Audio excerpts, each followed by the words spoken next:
Le 15 février 2021, Jean-Michel Sama Lukonde Kyenge, alors directeur général de la GECAMINE, débarqué à la tête de la primature à la suite de la dislocation de la coalition FCC Cash, accusé, je vous le rappelle, de constituer un blocage, selon certains, pour la matérialisation de la vision du président Félix Tshisekedi. Aussitôt nommé, il s'était d'ailleurs lancé à la fois dans des consultations et à la rédaction de la première ébauche du programme de son gouvernement suivant, donc la vision du chef de l'État, Félix Tshisekedi.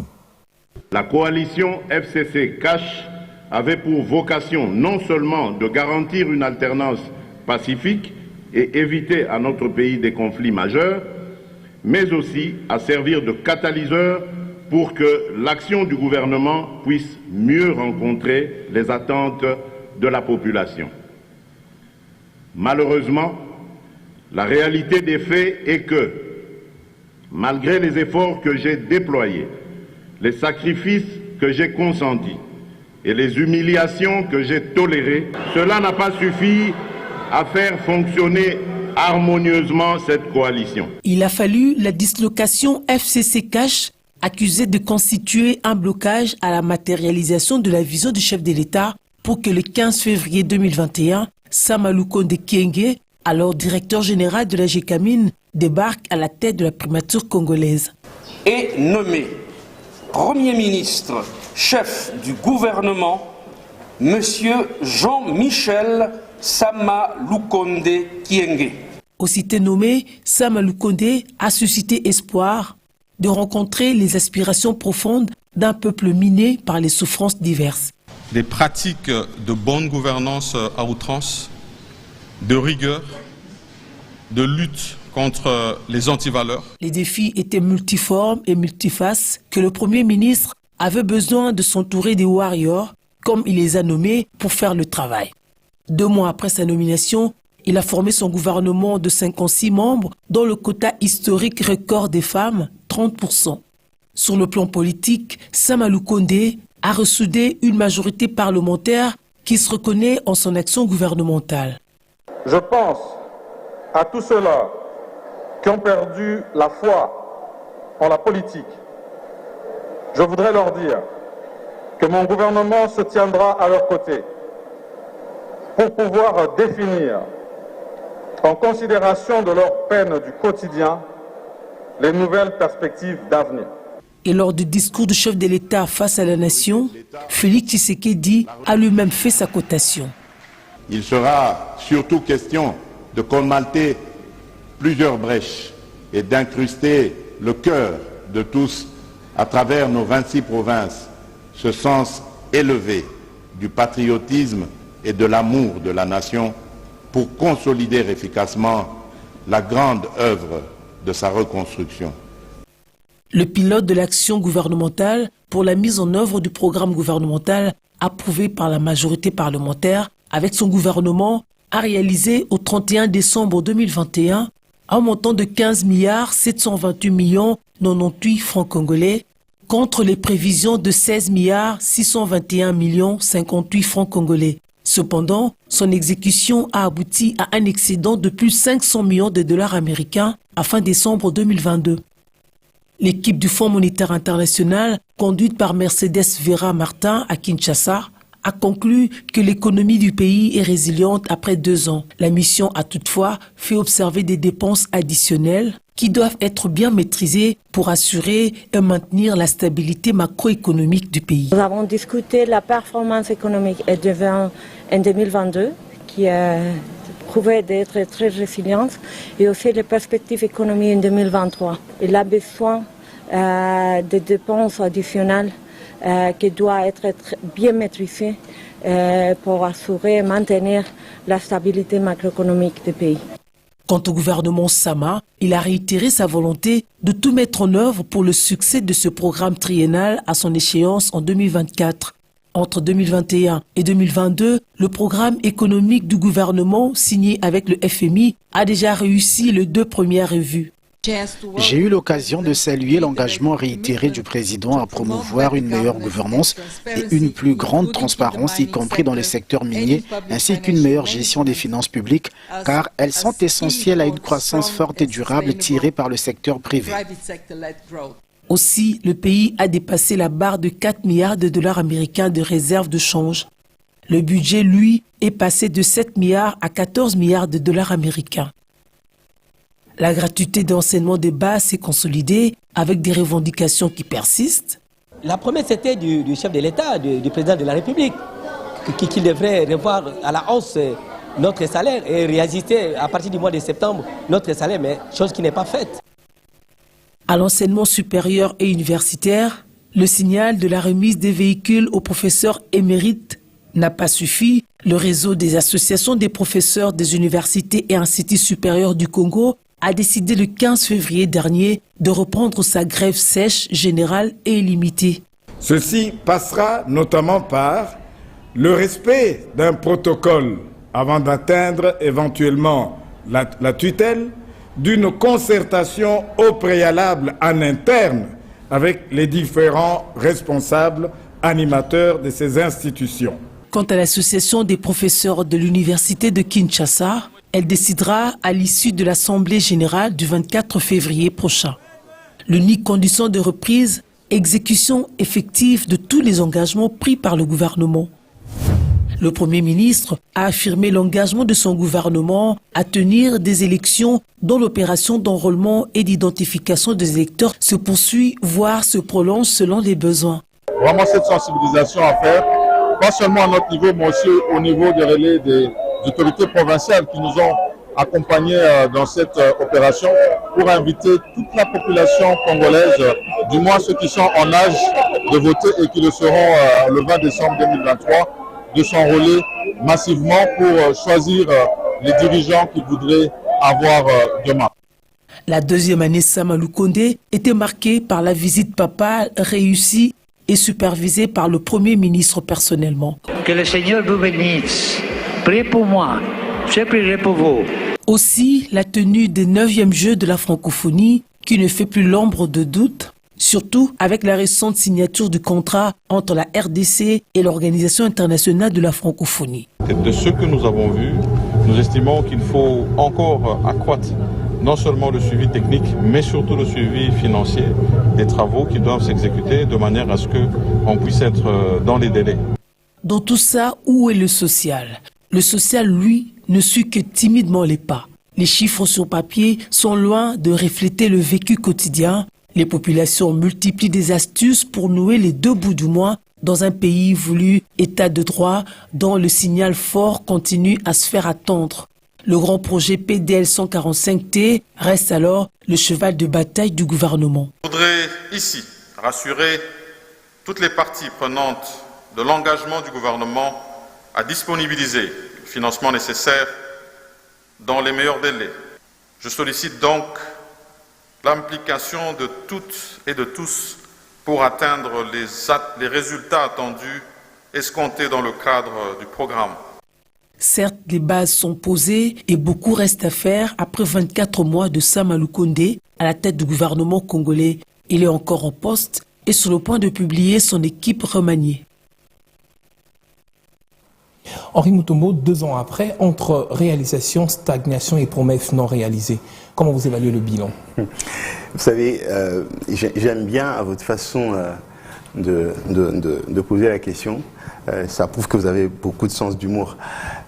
Votre reportage a été éloquent par rapport au bilan du Premier ministre Sama Lukonde. Souvent, nous avons l'habitude dans notre pays de chercher ailleurs, à l'extérieur, pour donner des exemples qui se font loin de notre territoire. Ici, nous avons un exemple vivant, c'est celui de notre Premier ministre qui arrive très jeune, notre génération, vous et moi, et qui remplit effectivement la mission telle que lui confiée par le chef de l'État. Souvenez-vous, quand le gouvernement a été reçu à l'Assemblée nationale, où le programme du gouvernement a été accepté, il avait parlé de 15 piliers, non, 4 piliers, pardon, 4 piliers de son gouvernement. C'était l'état des droits, la prospérité, la puissance financière, sociale, ainsi de suite, de la RDC. Aujourd'hui, tout ce qu'il avait dit s'accomplit. Je ne dirais pas ici que c'est à 100%, mais déjà, quand il consolide la majorité parlementaire, vous allez voir que les tumultes qu'on a vécu quand le président Tshisekedi avait pris le pouvoir, quand le Premier ministre Ilunga Nkamba était Premier ministre, donc vous allez voir que tous ces tumultes, tous ces tiraillements, tous ces effritements aujourd'hui, ça n'existe pas. Donc ça veut dire qu'il y a un leadership gouvernemental qui rassure. Vous savez, un bon manager, c'est celui qui a le sens de l'écoute. C'est celui qui travaille dans ce qu'on appelle le cerveau collectif. Un bon manager, c'est celui qui suit. C'est celui qui fait le monitoring. Et le Premier ministre que nous avons a toutes ces qualités.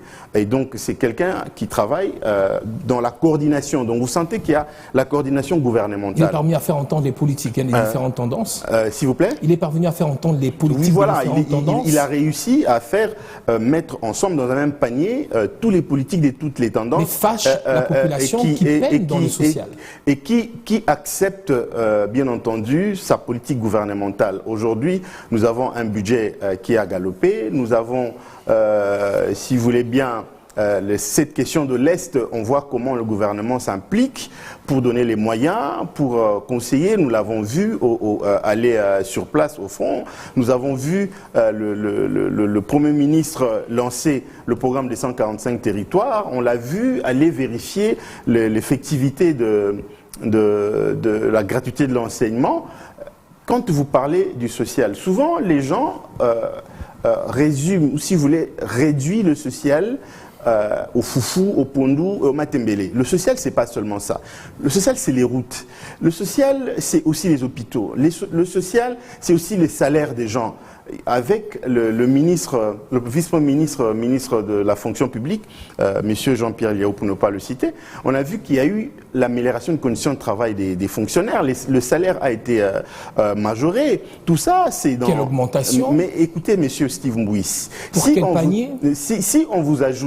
si on vous ajoute chaque fin du mois 100 000 francs ou 200 000 francs ou 80 000 francs dans un pays comme celui-ci qui vient de très loin, où l'impunité autrefois, le détournement, la corruption, et c'était érigé en mode de gestion. Et ça a changé ou c'est toujours la même chose? Non, ça a changé, ça a beaucoup changé. On n'a pas vu dans ce pays un régime combattre les antivaleurs comme c'est le cas aujourd'hui. Il faut féliciter. Vous savez, j'ai toujours dit ici sur ce plateau dernièrement, j'étais là, j'avais dit, nous n'avons pas notre Congo que celui-ci. Si les choses sont bien faites, nous devons le reconnaître et féliciter ceux qui font ce travail pour qu'ils le fassent davantage. Ici, nous parlons du bilan du Premier ministre. Donc, je disais, le budget, quand il arrive, il est à 4 milliards. Aujourd'hui, le budget est à près de 16 milliards de dollars. Mais la croissance est évaluée à 6,6%.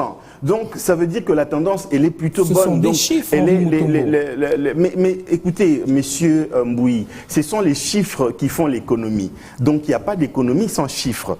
Aujourd'hui, si vous voulez quantifier, si vous voulez savoir que vous êtes parti d'un point A pour aller vers le point B, il faut que les chiffres, les statistiques sont fondées sur les chiffres. Alors, ne soyez pas offusqués, ne soyez pas gênés quand on parle des chiffres. Pourtant, ils sont là. Donc, ce sont les chiffres qui sont réalisés par ce gouvernement. On peut les applaudir pour dire, messieurs, allez-y, faites bien le travail. Il y a un remaniement en gestation, on en parle peut-être. Si tout va bien, pourquoi parler de remaniement à quelques mois des élections? Non, mais vous savez, même dans une entreprise, le gouvernement, c'est comme une entreprise. Il y a des gens qui brillent, je veux dire, par la carence de compétences. Il y a des gens qui sont meilleurs. Souvent, les meilleurs, on les garde à leur poste. Et ceux qui font preuve d'une certaine faiblesse en termes de professionnalisme ou de compétences, ils sont soit, soit remerciés ou on les change. Permutés, par exemple. Mais ici, le remaniement qui arrive, je crois que le chef de l'État, avec son Premier ministre, ils vont regarder dans quel portefeuille est-ce que et que les choses ne marchent pas. Là où ça marche, on va garder. Là où ça ne marche pas, on va changer pour beaucoup plus d'efficacité. C'est pas fait pour la satisfaction politicienne. Cela est fait pour la performance. Parce qu'on veut un gouvernement qui est performant, qui veut mieux faire, qui veut rencontrer la population, parce que cette population, je parlais de social, parlait des usines d'eau qui ont été, construites. Il faut le dire, les usines d'eau qui ont été construites, le captage d'eau, il faut le dire, chers messieurs. Il faut dire qu'aujourd'hui, avec le programme des 145 territoires, on va avoir des centres médicaux dans les milieux ruraux, alors que ça n'avait pas existé avant. Vous avez entendu parler de 15 bateaux de pêche que le gouvernement va acquérir pour que nous puissions manger du poisson frais. Encore qu'ils ne se perdent pas en mer, les promesses faites. Non, ce sont des choses. Mais écoutez, monsieur Steve Mbouyi, est-ce que vous, dans votre vie, vous ne vivez pas des promesses? Même Dieu fait des promesses. Tel que vous êtes là, vous êtes chrétien, Dieu réalise. Le gouvernement, avec le chef de l'État, se battent pour réaliser cela. Quand c'est fait, il faut accepter et applaudir, comme je l'ai dit tout à l'heure. Donc, nous n'avons pas un gouvernement, un Premier ministre qui sème le manioc à la zone spéciale de Maluku, zone économique spéciale, pour récolter une université à Manono ou à Lubumbashi ou je ne sais où. Mais nous avons un Premier ministre qui se bat, qui investit pour que la RDC sorte de l'humiliation. Vous savez, M. Simbouyi, c'est quand même écœurant tout le temps d'apprendre que le peuple congolais est pauvre et que le peuple congolais est paupérisé, le peuple congolais a une, il est dans une sorte vulnérabilité profonde. On ne peut pas être un peuple vulnérable parce que nous avons toutes les ressources que le monde recherche. Et ce régime que nous avons, se bat pour transformer cette richesse que nous avons en biens matériels, en biens réels, qui puissent donner à manger, qui puissent donner la santé, les écoles, à ce peuple. Et Henri Mutombo, nous devons les accompagner. En 30 secondes, pratiquement à quelques mois de la tenue des élections, 2 ans après, le gouvernement Sama Lukonde est également accusé de ne pas vouloir peut-être organiser convenablement les élections. Ça, ce sont les opposants, ça c'est le langage des opposants. Et c'est insurgent faux oui, bien sûr, ça c'est le langage des opposants que vous essayez de restituer ici. C'est archi faux. Vous avez vu les moyens qui sont donnés. Vous avez vu, la responsabilité qui accompagne, vous avez vu la conscience même, vous avez vu la détermination, que ce soit le président de la CENI, M. Denis Kadima, que ce soit le gouvernement, qui pompe, qui donne les moyens pour que les élections se tiennent. Les opposants doivent se tenir prêts. Les élections qu'ils redoutent aura bel et bien lieu. Et il faut arrêter de gesticuler, de raconter les choses pour animer, si vous voulez, surchauffer le peuple. On n'a pas besoin de ça. Nous avons besoin de se concentrer sur les élections, que celui qui pense être capable demain de gagner les élections se prépare. Mais nous savons que les élections, nous allons les gagner. Si le président Félix Tshisekedi va se représenter, il le gagnera et nous aurons une majorité écrasante au Parlement pour que la vision du chef de l'État s'accomplisse et alors en temps et en heure et vraiment et selon ce que lui pense sur la grandeur de la RDC pour pouvoir l'accomplir et donner aux Congolais ce dont ils ont besoin. Parce que, écoutez, la volonté politique qui est affichée, la détermination dont il fait montre, prouve à suffisance que nous avons au sommet de l'État un leadership éclairé, nous avons au sommet de l'État un gouvernement qui prend à bras-le-corps toutes les questions vitales de la puissance économique et sociale de notre pays. Très bien, allez, nous allons passer au dernier dossier.